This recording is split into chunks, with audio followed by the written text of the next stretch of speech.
que bueno, como les decía, pues se fue desvaneciendo la idea de venirnos a Lázaro. Pero un día llegó mi abuelita Raquel, la mamá de mi mamá, llegó muy triste, llegó llorando, desesperada, que por favor la ayudara a mi mamá, que se viniera a apoyarla aquí a Uruapan, porque ella ya no podía con su hija, que le estaba vendiendo todo, que ya le estaba vendiendo las vacas, agarraba las vacas y las mandaba a la carnicería, que las mataran, las vendieran, y lo que le dieran ni siquiera le importaba lo que le dieran, porque pues no les tenía un aprecio, no les tenía ni un valor sentimental, ni mucho menos laboral, porque pues no las trabajaba, ¿no? Entonces empezó a agarrar vacas cada que se le antojaba algo, que irse a un restaurante, que irse a echar relajo con amigos, vendía una vaca. Nomás agarraba un lazo y se la llevaba al carnicero. Y mi abuelita se quedaba llorando. Sí, mi abuelita les lloraba mucho a sus vacas. Vaquita que se le caía y que ya no se iba a poder recuperar, se agarraba, llore, llore. Y pues mi mamá se frustró mucho y se enojó mucho porque ella desde un inicio pensaba que su mamá no tenía nada.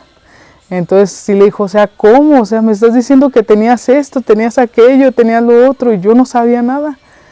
O sea, ¿cómo es posible? Y le dijo, no, yo no me voy a ir, háganse bolas, yo no sabía nada, háganse bolas, ¿no? Y una amiga de ella, muy consciente, le dijo, no, tienes que irte porque esa mujer va a venir haciéndole algo a tu mamá. Necesitas ir a cuidarla porque ya cuando una persona está enviciada a agarrar dinero de lo que sea y como sea, ya muy materializada, ya es muy difícil tratar con esas personas y que tengan límites, ¿no? Y bueno, esta persona me enseñó a mí que es ser materialista, ¿no? Lo que puede llegar a ser un materialista, lo que es la locura por el materialismo, se llama la locura por el materialismo, maja moja. Maja moja es cuando una persona ha perdido ya los estribos por el materialismo. Entonces esta tía me enseñó lo que es estar en maja moja, en super maja moja. Nos venimos a Uruapan a trabajar, la invitamos, miren, nos está diciendo mi abuela que queda este terreno, vamos a sembrarlo de aguacate, ya saben que aquel aguacate es lo que se siembra. Le dije, vamos a sembrarlo de aguacate, vamos a trabajar, y dijo, no, yo quiero todo o nada. Yo quiero absolutamente todo, si no nada, y si no, sangre con sangre y a donde tope. Esas fueron sus palabras. Y fue cuando yo empecé como a desconocer a la tía, ¿no? Dije, pues o sea, yo no la conocía así, yo sabía que era la tía Pati, era la que nos contaba historias, la que nos hacía gorditas, la que nos cocinaba, la que nos ponía a bailar. ¿Qué onda? ¿Qué pasó? O sea, fue un shock fuerte. Yo tenía como 11 años y no entendía lo que estaba pasando, solo me empecé a llenar de temor, me daba miedo en ese entonces, porque a mí no me gustaba ver que peleara con mi mamá o ver pelear a la gente, pues uno de niño se friquea, se asusta, Empezamos a trabajar nosotros, plantamos una huerta de 7 hectáreas de aguacate. Estuvimos con mi hermana Sudevi, entre mi hermana Sudevi, mi mamá, mi papá y yo, nos poníamos hasta granizando, a hacer pozos, el chiste era avanzar y terminar de hacer la huerta. Y sí, fue creciendo, se puso muy bonita la huerta, pero la tía no se dio por vencida y en ese entonces lo que pasó es que metió hombres armados a la casa de mi mamá, secuestró a mi abuelita y la hizo firmar papeles en blanco pues desgraciadamente a su propia madre la apuntó con una pistola en la cabeza para que le firmara papeles en blanco. Después de que hizo eso, pues se nos complicó legalmente todo porque pues empezó a comprar autoridades, nos despojó de la casa donde ahorita estamos grabando, nos despojó de una huerta, nos despojó de las huertas, nos despojó de todos nuestros ingresos y pues literal nos dejó sin ingresos, sin documentación, sin nada con qué defendernos. Y no podíamos entrar a los lugares porque pues había personas armadas. Después de algún tiempo estuvimos litigando 4 años consecutivos. Y los 4 años las autoridades, como en México pasa, pues solo se burlaban de nosotros. Llegamos al Ministerio Público y nos decían los abogados que ya dejáramos ese asunto, que teníamos que andar metiéndonos ya, que eso ya estaba perdido. Y pues en varias ocasiones nos dimos cuenta que ella les pagaba, ¿no? Y de lo mismo de nosotros le pagaba. El chiste es que no se podía por ningún lado, hasta que fuimos a Morelia, estuvimos trabajando con una licenciada de la mano para lograr recuperar lo que se había despojado. Y se dio el gane, se nos dio el gane en el registro agrario en Morelia. Iban a venir los actuarios a entregar. No, de hecho vinieron los actuarios a entregar y nos metimos con un amigo. Cortamos candados, destruimos las cadenas que tenían estas personas. Aquí en la casa sacamos a la calle, al callejón, todas las cosas que tenían estas personas adentro. Todo vaciamos y pues tomamos posesión de las propiedades. Y pues esto no fue más que desarrollar más ira en la persona. Pues esta persona nos llevó con personas mucho más peligrosas, personas líderes en los cárteles de aquí de Michoacán, y nos despojaron, nos robaron esa huerta que hicimos de niñas, la de 5 hectáreas, 7 hectáreas nos robaron, nos hicieron venderla, nos robaron el dinero, y bueno, a mi abuelita la trajeron allá también, nos obligaron a bajar con ellos. Mi abuelita tenía como 90 años, no, tenía como 86 años aproximadamente, y ahí la traían a las 4 de la mañana entre esa gente. Fue algo muy traumático, muy difícil, muy difícil. Pero lo más chistoso del karma, lo más chistoso de los arreglos de Krishna, que yo hasta la fecha no logro entender y no sé cómo lo voy a entender ni cómo poder descifrarlo, que entre las cosas de esta persona, de esta tía, que traía los planetas al revés, entre las cosas de ella, yo encontré un libro de Srila Prabhupada, Raya Villa. Sí, fue... Es difícil, ¿no? Es difícil porque, como dice Prabhupada Arvinda,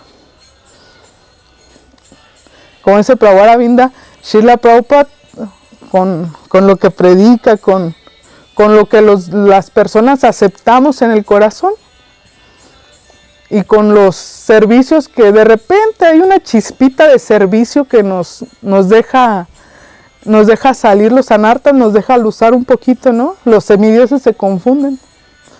Los semidioses se confunden porque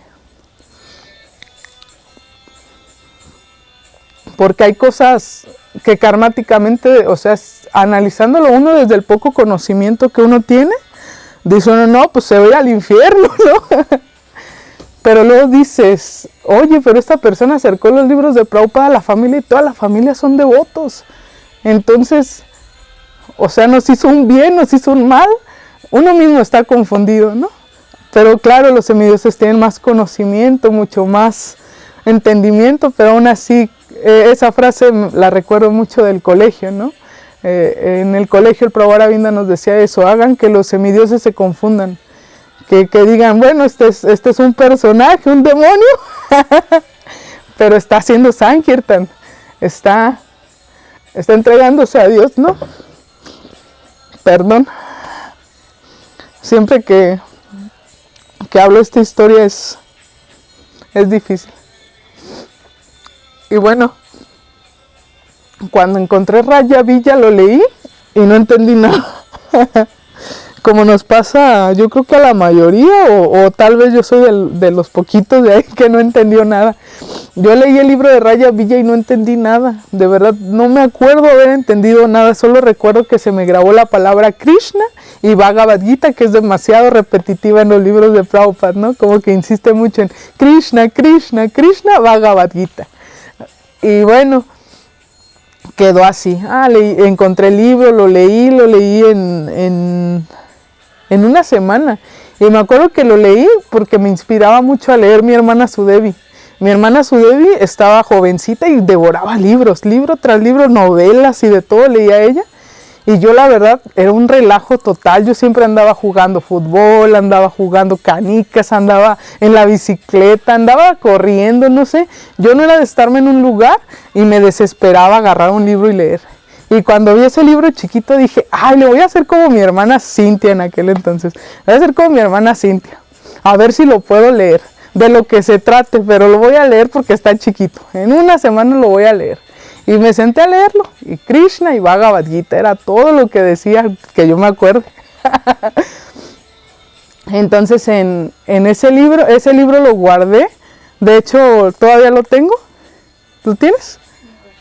No recuerdas dónde está. Bueno, todavía lo tengo. Y cuando, lo curioso de ese libro es que yo recuerdo que lo leí totalmente, y lo guardé. Lo dejé pues arrinconadillo, por ahí no le di mucha importancia. Lo chistoso de este libro es que lo volví a ver hace como, obvio tengo ese libro otra vez nuevo, pero ese libro lo volví a ver hace como unos 4 meses.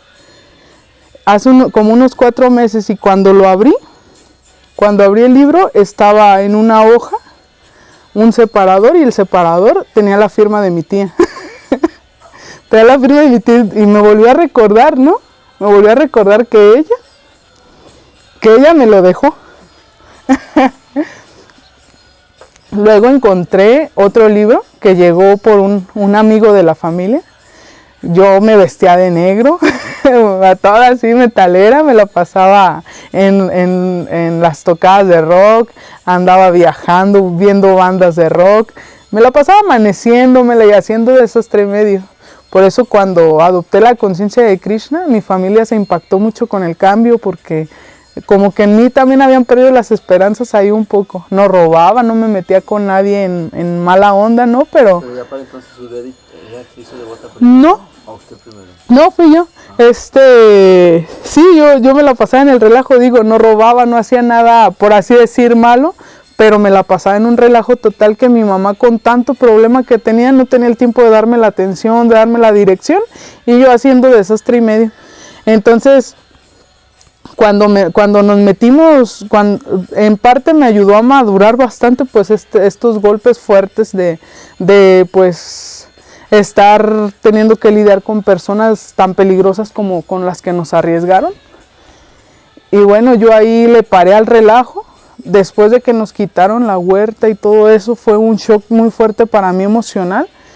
Yo decía, pero ¿por qué pasan las cosas? Mi abuela siempre fue buena, mi mamá es buena, lo que todos nos preguntamos, ¿no? ¿Por qué me pasan cosas malas si soy bueno? Aparentemente uno cree eso, ¿no? Y yo decía, pero ¿por qué me está pasando esto? Yo era atea, ¿no? Gracias a Dios.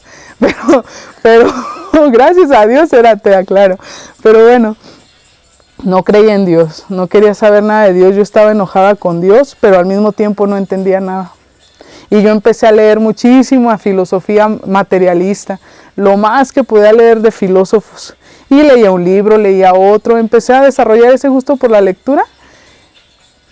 Pero cuando me adentro más a la conciencia de Krishna, cuando encuentro después el libro de Más allá del nacimiento y de la muerte, que me llamó la atención por la portada de la muerte que tenía ahí, así como que dije, uy, ocultismo o algo así, ¿no?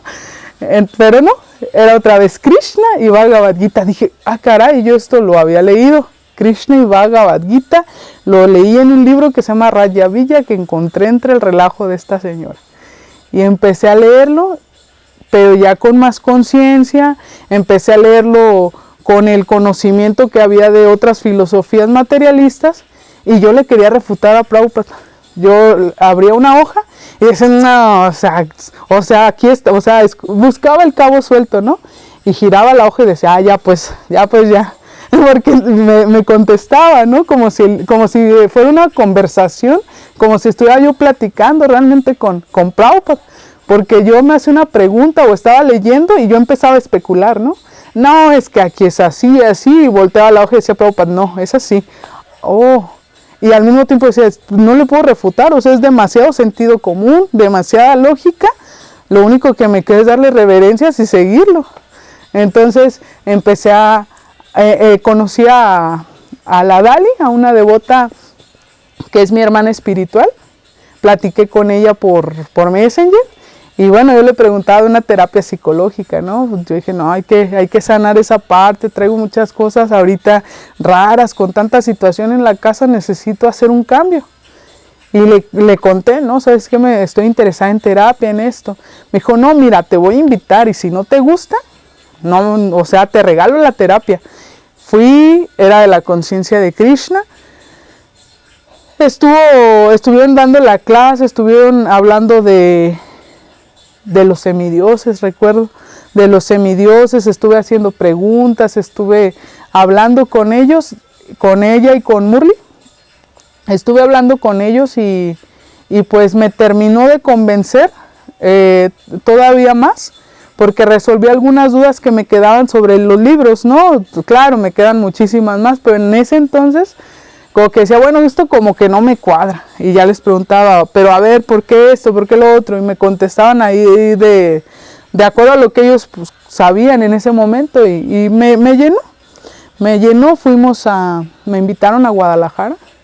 Fuimos a Guadalajara como a los 8 días de que fui a ese programa, fuimos a un Gaura Purnima. Eso fue en el 2013. Y tuve la misericordia de poder estar hablando con la Madre Rádica. Con la Madre Rádica estuve haciéndole ahí algunas preguntas. Me dio servicio, eso también me ayudó. Al inicio me quedé como de, ¿por qué voy a barrer, no? O ¿por qué si me invitaron tengo que trapear? No, o sea, no hay la conciencia, ¿no? No hay la conciencia de que hay que servir a donde lleguemos. A que en realidad pues esa es nuestra naturaleza en cualquier circunstancia, servir en lo mayor que se pueda, en lo mayor que podamos, servir materialmente, espiritualmente, como uno pueda, pues servir. Pero eso yo no lo entendía, yo decía, ¿por qué me dan una escoba? ¿Por qué me dan un trapeador? Pero bueno, lo hice y después de que barrí el templo, trapeé, me sentí algo súper néctar, ¿no? Me sentí llena, dije, o sea, con razón barren tan a gusto, con razón los veo felices con la escoba, dije, no, sí. Ya después dijo Prabhupada bien de escoba yoga, no, sí, ya ahora entiendo la escoba yoga. Sí, claro que sí, sirve bastante, ayuda a limpiar el corazón y entender mejor lo que queda, lo que no queda tan claro, ¿no? Porque el ego falso es el que nos cubre. El ego falso es el que no nos deja entender realmente ni siquiera cómo son nuestras emociones materialmente hablando, qué decir de más allá, ¿no? Entonces cuando le bajamos al ego es cuando empieza a alumbrar esa chispita del alma, ¿no? De lo que somos. Esa chispita, esa como pequeña luz tenue empieza a salir cuando le bajamos. Y yo creo que estoy segura, de hecho, que esa escoba yoga con Madre Rádica fue lo que me ayudó a tratar de entender todavía más por qué estaban haciendo tanto ritual, tanta cosa. Y abracé la filosofía. Lo que principalmente me llenó fue eso, que no hay un cabo suelto, ¿no? Prabhupada tiene todos los cabos atados, desde la lógica, desde la devoción, desde la fe, desde el sentido común, desde la práctica, desde el ejemplo, desde todo. Entonces, los golpes de la vida, yo creo que, como dice el Bhagavad Gita, hay varias personas que nos acercamos a Krishna, ¿no? Los afligidos, los que queremos cosas materiales, los que buscamos... ya se me olvidó. Los que buscamos conocimiento. Entonces, pues yo creo que yo llegué por aflicción, es más que lógico. Llegué porque no sabía qué hacer con mi vida, porque no sabía por qué estaban pasando las cosas, por eso llegué. Y llegué porque llegó un libro a las manos de esta tía, que tanto daño hizo aparentemente, pero que al mismo tiempo benefició. Toda la familia somos devotos. Yo comencé con la conciencia de Krishna, adopté la filosofía, no me costó, o sea, era tanto mi deseo que no me costó. O sea, yo dije, voy a ser vegetariana hoy y no volví a comer carne. Dije, voy a cantar y empecé a cantar fluidamente, me empezó a gustar, empecé a adoptar el canto. Voy a empezar a leer, voy a empezar a hacer esto, voy a dejar el cigarro, voy a dejar la cerveza, voy a dejar esto, voy a dejar lo otro. Y empecé a hacer mi cambio. sin que me dijeran los devotos, sin que me dijeran, o sea, Prabhupada simplemente va como llenando esos huecos y el